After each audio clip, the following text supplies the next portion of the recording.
Hello, in this video I'm gonna show you how we can sign out of Gmail on PC.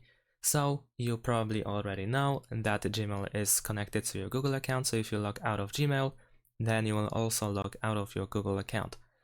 Still, if you want to do that, in the top right corner you will see your avatar, or just the letter of your whole name. So we want to click here, and then over here at the bottom we will find sign out of all accounts. If you use multiple accounts, then unfortunately you will log out of all accounts, as the name suggests, and there seems to be no way to log out of just one account, at least not at this moment. But if you are logged only into one account, then you should also have the sign out button over here, so you should not worry about it at all.